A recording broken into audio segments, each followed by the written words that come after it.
Uh, Let me offer some thoughts to kick off the discussion.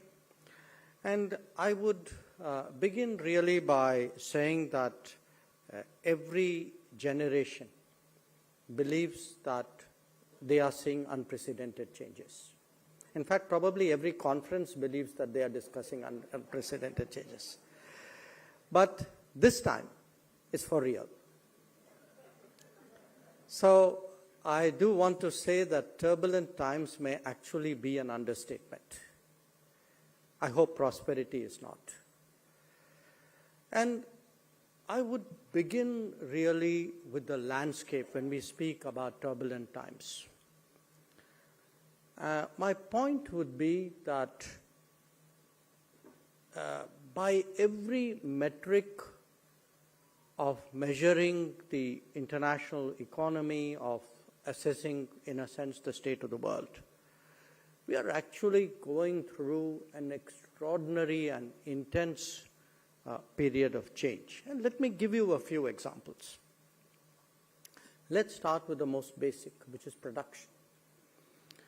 And what we have been seeing is that when 1/3 of the world's manufacturing has shifted to one country, it's had very significant consequences on the international economy. It has had consequences on the supply chains. It has had consequences in terms of leveraging such a dominant position. But equally important, it has elicited political and, I would say, socio-economic reactions from many other countries. And today, in fact, this shift is one aspect of the contradictions which characterize our current world. Let me shift to a second metric, energy.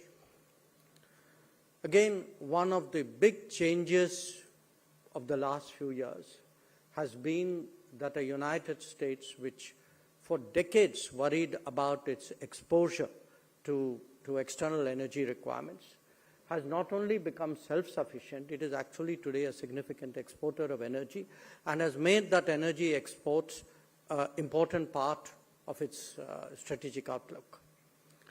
Now, just as the US has emerged as a champion of fossil fuels, China has also established itself actually as a leader in renewables. So pretty much any path you take on renewables, finally all roads lead back there as well. Well, let me shift to something else, data. That when we look today at the models before the world, we have an American model, we have which is very unrestricted, private enterprise driven. We have a Chinese model, very statist. We have a European model. In many ways, we have an Indian model. And no doubt there would be others as well. Deriving from that, related to that, if one looks at the role of big tech, now there have always been big companies driving the global economy, but the position, the salience of big tech in today's world really represents a new level of prominence and influence of a few companies. I come back to trade. And what we have today, starting end to end, I said production and therefore concerns about concentration there. Then the worries about supply chains and the narrowness and fragility of supply chains. And then now the concern about overexposure or dependence on single markets. So really end to end today, it looks much more anxious than it did a few years ago. A different dimension is connectivity, where we have new routes which are being built, some man-made, some being opened up by nature, and which have really, particularly the polar route, the ability really to revolutionize logistics as we know it currently. And when it comes to finance, what we have seen in the last few years is, of course, a completely different level of application of sanctions. We have even seen the seizure of sovereign assets. We have seen the advent of crypto. As I said, by every metric, even in terms of resources today, the competition for rare earths and critical minerals is become a very major factor in competition between nations. And what it has also seen in parallel is a return of technology controls which people thought was behind them in the era of globalization. When it comes to mobility, demographic demands are competing today with social reactions to mobility. And there is a tension there which is playing out in different societies. And of course, the nature of weaponry, the nature of war has today fundamentally changed. We have seen that in multiple conflicts, starting with Azerbaijan, Armenia, Ukraine, Russia, Israel, Iran. So contactless war, often with standoff weapons, but which can have a very impactful, sometimes even a decisive outcome.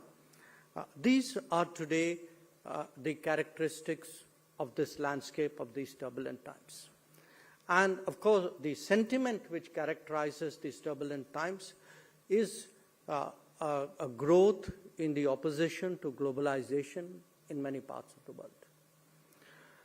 Now, it's not just that all of this is happening. All of this is also happening in a very short time frame. So the intensity of these multiple happenings actually converging on the global economy at the same time. This is today actually setting into motion a very paradoxical situation where, on the one hand, the very factors which I referred to encourage higher risk-taking. At the same time, because of the consequence of this, there is a serious effort also to de-risk every facet of both politics and economics. So this playing out of, it's almost like you're raising the height of the trapeze and removing the safety net with each passing day. And that is really today the state of the international polity. Now, the strategic consequences of this, I think, are quite obvious. We have seen a weakening, sometimes even discarding of international regimes and rules. We have seen economically that cost may not any longer be the definitive criteria, that ownership or security or reliability, resilience is equally important. We have seen politically that alliances and understandings are being revisited. We've also seen in a few cases, in the cases of really the major polities, that their belief in balance of power is probably much less. They seem to think they may not need the rest of the world as much as they did before. So if they have margins of power, they're prepared to exercise those margins in pursuit of their policies and actions. We have therefore seen overall the global needle move much more towards competition and away from compacts. And that global needle is moving because there is today a tendency to weaponize almost everything. And that if a state has a tool in its toolkit, an instrument to be used, there is much less reticence, particularly on the part of the major powers, to use that. So, all in all, yes, times are turbulent, to say the least, and we have, therefore, this challenge of how do we ensure prosperity. Now, every country faces this predicament. Obviously, so does India. But every country faces a different predicament. In the case of the United States, country which in a sense underwrote the international system as we know it, has really been the harbinger of change.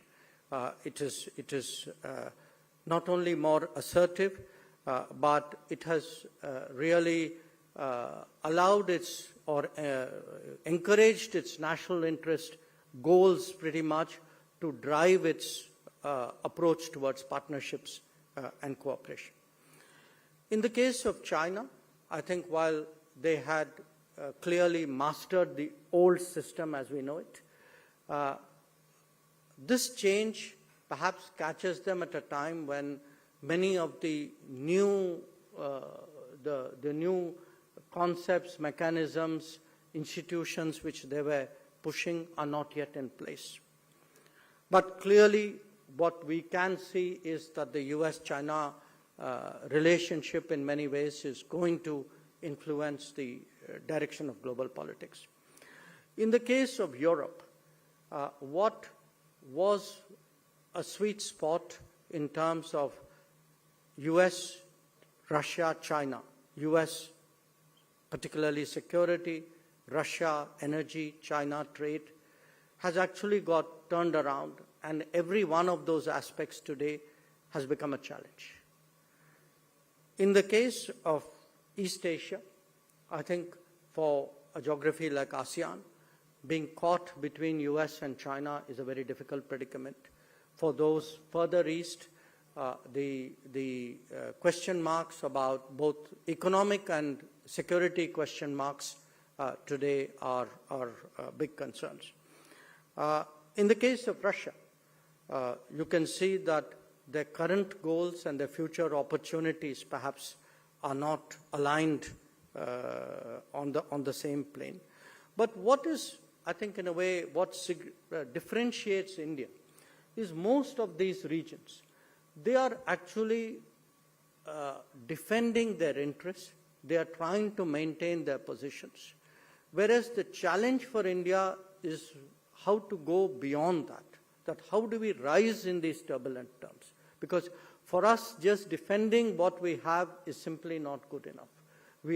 This has caught us at a time in our own history, in our own sort of curve, you can say, where we have to not only internalize and absorb these risks, but find a way of going beyond and continuing with our rise. And that, in many ways, actually brings us to the domestic policy choices and governance. And I'm sure many of the other sessions would have discussed it. But I do, from my vantage point, want to make one observation. Obviously, as a minister, I sit in the cabinet. In the cabinet, we have different committees. We have a committee on security. We have a committee on economic affairs. And we have, of course, the entirety of the cabinet. But whenever I see any proposal come up to the cabinet, and I'm using this as a shorthand really for decision making in this country, I look at it from the vantage point of what I presented to you. How does it help me to navigate and advance in these turbulent times? So when I see a proposal to deepen manufacturing, when I look at a mission to actually promote advanced manufacturing, semiconductors, for example, or electric vehicles, or drones, or space, when I look at a project or a set of projects or policies which would take forward infrastructure, or which focus on human resources and skills, because again, this is something which India particularly brings to the table at this point of time. When we look at ease of doing business or of ease of living for the common citizen, I want to say from my vantage point, every bit of this actually adds to our comprehensive national power and helps me actually to deal with these turbulent times. That for India, in many ways, the answer for a more difficult world is not just outside. A large part of that answer is inside. That if we can get, our human resources better developed, if we can get our infrastructure moving faster, if we can get manufacturing to deepen more, if we can get new trade flows, because I think given the volatility, the uncertainty that we have seen this year, it is very clear that there is a very strong case really to diversify further the trade account as well. If we can address energy security, food security, health security, again, partly through a mixture of national capabilities, but by diversifying sources and spreading the risks. This is really today a strategy for India to pursue. And the posture that India adopts, and to my mind it's a common sense posture, is really to have as many productive relationships as possible, but to make sure that none of them are exclusive and result in the denial of opportunities in other relationships. So how do we actually practice this multi-alignment or this multiple relationships with different agendas and with different partners, sometimes in different regions? This is really the external challenge. The internal one, of course, is to improve every dimension of our comprehensive national power. And in my view, we've laid a very solid foundation in the last decade. I think these 5 years, given the international environment, will test us like it would test every other country in the world. But I think it is a test with which, where we approach it with a degree of confidence, with a degree of firmness, and certainly with a degree of hope that this approach that I have laid before you will give us the results that we need. So thank you again for your attention, and I will go back and join my fellow panelists.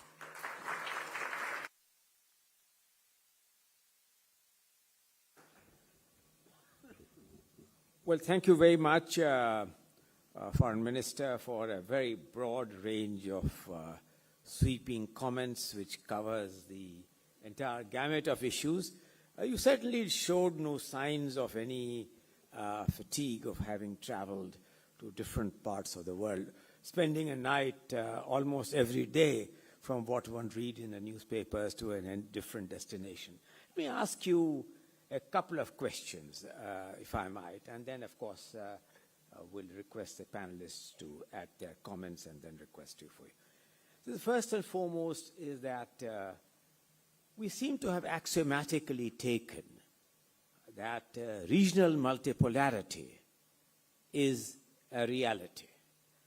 Now, multipolarity, is that an answer to effective international relationship? Is that a requiem of the old world order? Little earlier, very, very strident remarks are made about the future of the Bretton Woods, about the future of the WTO, indeed, of the future of the United Nations itself as a product of the Second World War. So do we take it that the regional multipolarity, in whatever form, congruous or incongruous, also means a requiem to the old world order which you inherited from the post-Second World War? That is my first broad suggestion to you. The second is, I thought that it was rather brilliant that you brought out the asymmetry in the way in which issues of energy security are being pursued. The United States, which was at the front line of seeking renewable fuels, is now gone back to fossil fuel. China, which was the culprit all along for excessive emission, has gone back to indeed embraced renewable fuels in a manner which is unbelievable. How does it reconcile this? If people who have worked on this for a very long time, like, say, Nick Stern, who is here, and along with some of his colleagues, would say that forget about all this, market economics would settle this, because if the market economics propels you in the direction that the cost of renewables is significantly lower than the cost of the fossil fuel, then the promotion and seeking of market economics would be an important driver. My third and somewhat very selfish question is that it's all right, we see these uncertainties looming large. That's understandable. We see no end game to this uncertainty.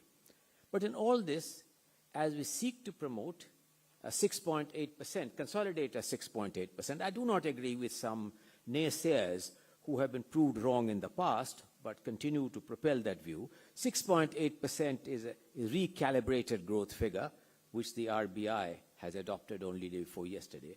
How do we get from 6.8 to about 8%? That certainly entails, apart from improvement in incremental capital output ratio, which means productivity, would entail a significantly higher foreign direct investment. My immediate concern